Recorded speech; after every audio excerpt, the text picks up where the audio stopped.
The fall market is finally here.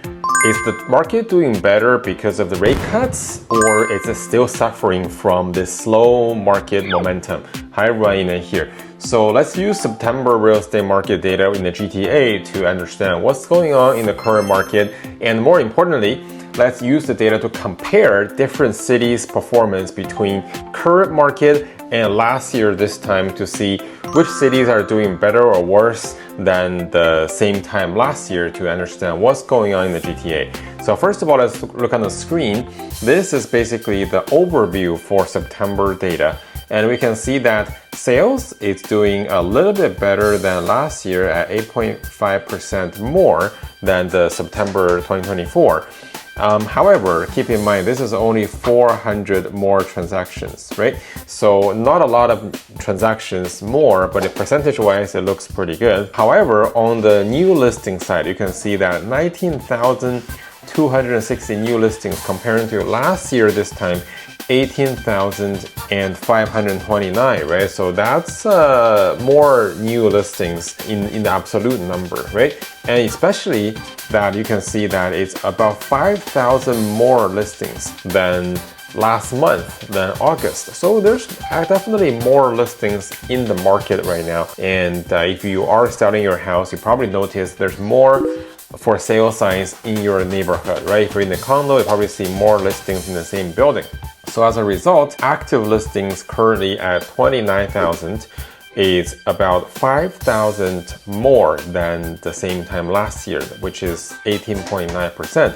And that's not just from this 1 month activity, it's from like accumulation of all the months between last September and this September.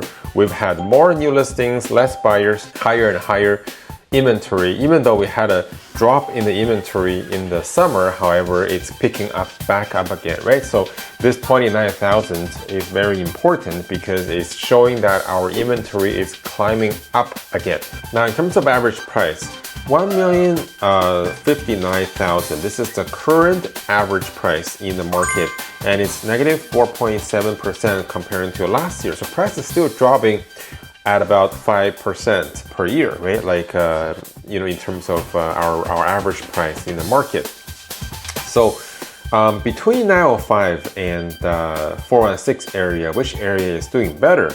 And the conclusion is that Toronto 416 is doing better.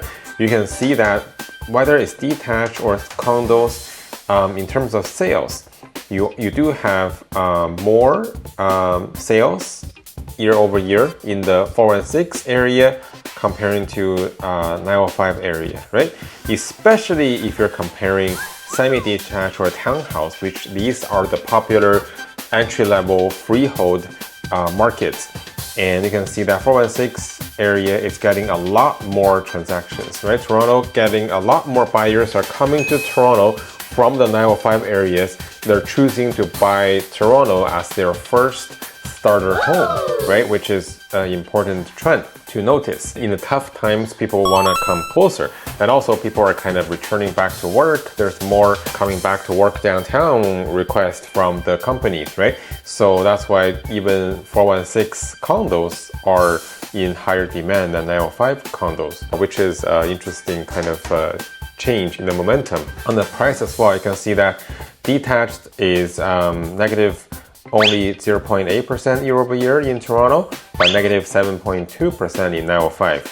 And condos is negative 3.8 in Toronto, negative 5.4 in 905. So Toronto properties are more popular nowadays, and especially the freehold entry-level ones. Now let's look at on the screen the data charts, right? That shows you how these areas behave differently. Okay, first graph, let's take a look at between the different markets. Like this is the 10 most popular condo markets in the GTA, and which areas had a bigger price change in the last year. We all know that condo prices have been doing worse in the last year, right? Most condos came down in price, but different areas came down in different magnitudes.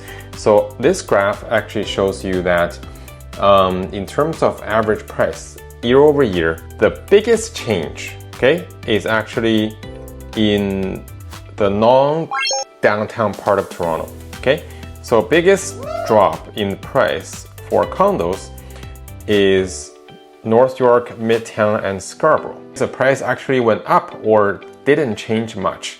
It's actually also in Toronto, Etobicoke, and downtown Toronto. Okay, that's the areas that changed the least. And so it's interesting. Within Toronto, how come some areas condos are changing, like price dropping a lot? Downtown Etobicoke, the price didn't drop as much.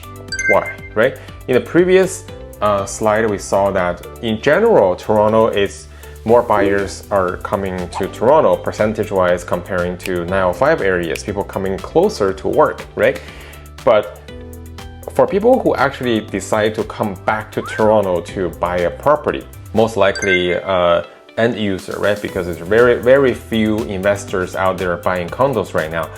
Whether it's resale or pre-construction, very few investors, okay? Most end users buying condos in Toronto, and in their mind, if they're coming back to Toronto, might as well buy something close, right? Might as well just buy downtown because they're coming back to work, right? They're coming back to go to the office 3 days a week, 4 days a week. If they live in North York or Midtown or Scarborough, they will still have to commute, right? But coming back to downtown or Etobicoke, that means they're actually really close to where they work.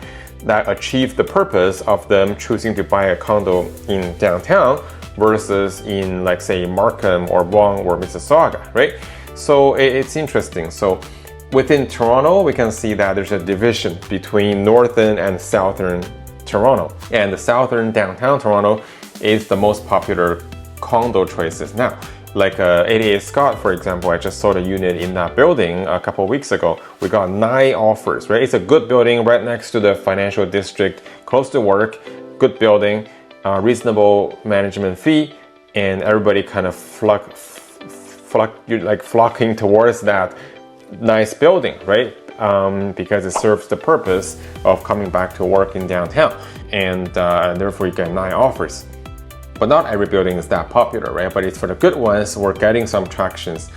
And in the middle, like the Vaughan, Markham, Richmond Hill, Mississauga, these condo prices, they have changed anywhere between 2% to like 8%, generally like slightly down from last year, but not a huge amount, okay? I mean, it's still material. 6 to 8% is still pretty important, but that's expected. And in a slow market. And also it's smaller in dollar amount comparing to the change in detached or freehold properties. So speaking of freehold, let's look at detached homes. Okay, so this is the graph that actually shows you year over year between detached homes, which areas have had the biggest change. Okay, it's the same graph for condo, but just changed to detached. So you have more location to look at.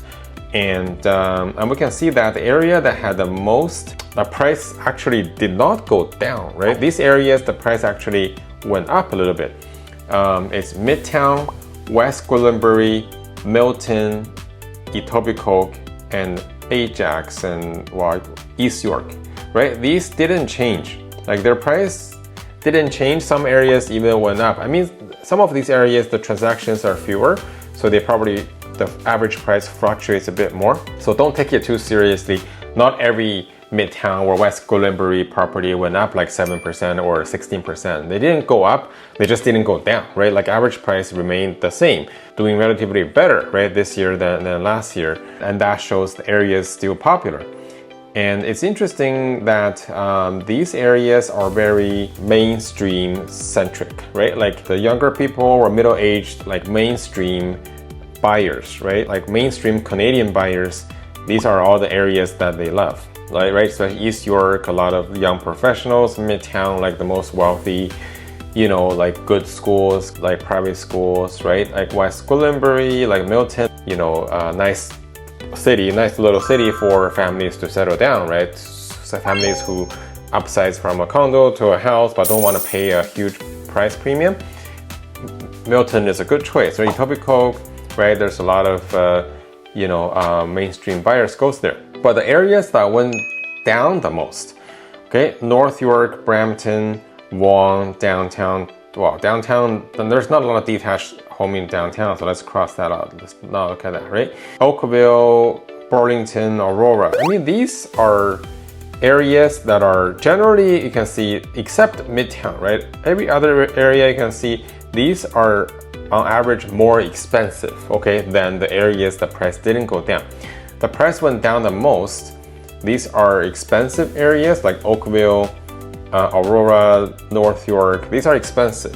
Wong, right? And also there's a lot of non-mainstream buyers, like the immigrants, ethnicity groups, right? Like Chinese, Indians, like, you know, there's a lot of more immigrant-centric buyers who likes these areas, and these are the relatively more expensive areas. And that's where you see, like, because these buyers generally, their demand is more sort of linked to each other, right? Like one family can have a bigger influence on like a bigger kind of family or friends circle. So we all read the same news, right? Like from the Chinese bloggers who says how bad the markets are and how real estate is probably not a good investment, and people are just all talking about it, and people are all kind of affecting each other. And that's where you see like price actually this year did the worst. It are these areas, right? Like the more immigrant-centric areas. And also the expensive areas, right?